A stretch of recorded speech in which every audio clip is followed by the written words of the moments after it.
السلام عليكم ورحمة الله وبركاته. أهلا بيكم في فيديو جديد من سلسلة Illustrator Capsules. دي بلاي ليست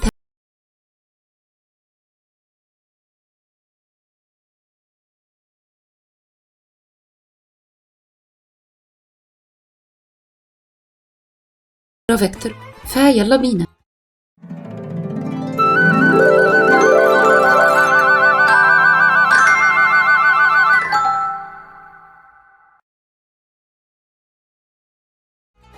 اول حاجه هنعملها طبعا بعد ما نفتح الارت بورد بتاعتنا ان احنا هنسحب الصوره بتاعه السكتش اللي احنا رسمناه قبل كده. هنسحب الصوره ونرميها في البرنامج ونخف الاوباسيتي بتاعتها ونعمل لوك لللاير دي علشان نضمن ان هي مش هتضايقنا واحنا شغالين. بعد كده عملت لاير تانية وسميتها اوتلاينز، ودي اللي هيكون فيها الاوتلاينز بتاعتي، الخطوط الخارجيه بس بتاعه الرسمه بتاعتي، لان انا بعد كده هاخد كوبي من الاوتلاينز دي لما هبدا الونها، فكل الشغل هيبقى تحت الاول.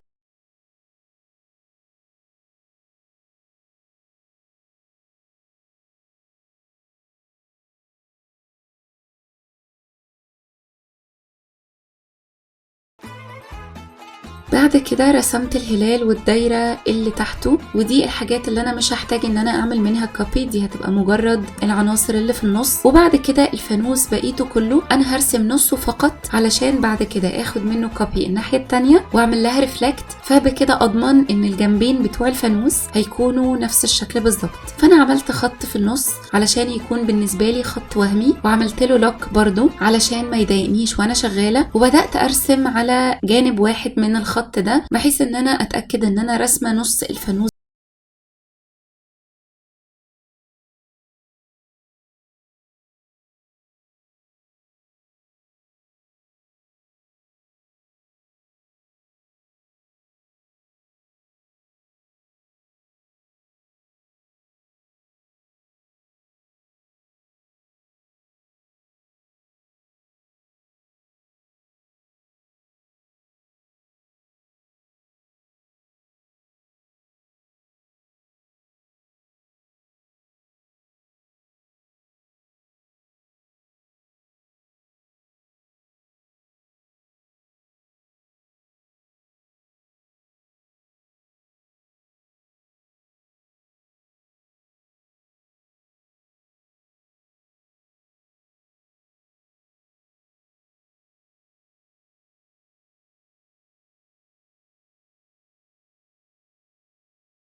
وبدأت اجي على اخر نقطة من المنتصف واعمل كليك يمين واعمل لهم جوين.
وبعدين غيرت نوع او شكل الخط بالشكل ده بحيث ان هو ما يكونش نفس السمك بتاع الخط واحد.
اعمل الظلال بتاعته بعد ما عملت الرسمة بتاعت الظل على اليمين وخدتها كوبي على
نفس العملية في بقية الفانوس كله. الأجزاء اللي أنا عاوزة أعمل لها ظل باخدها بره، باخد منها كوبي الت وتشد، هتاخد كوبي من الجزء اللي انت عاوز تعمله، وبعدين تبدأ تعمل كوبي تانية وتلونها بالأسود وتمسح بالشيب بيلدر تول الأجزاء اللي انت مش عاوزها، والجزء اللي انت عاوز تخليه الظل بترجعه تاني فوق بقية اللايرز. ده نفس النظام اللي أنا عملته في الفانوس كله، في الظلال وفي الإضاءات.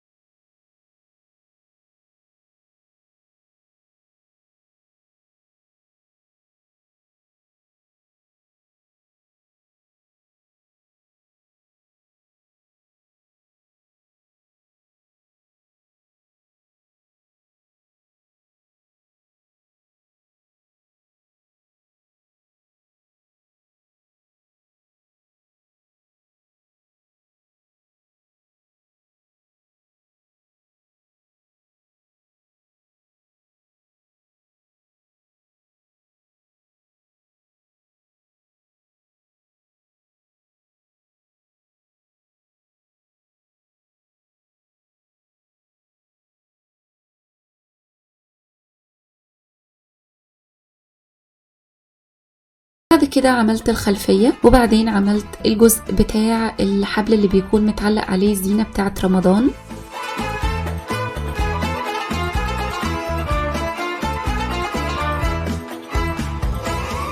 وبدأت أرسم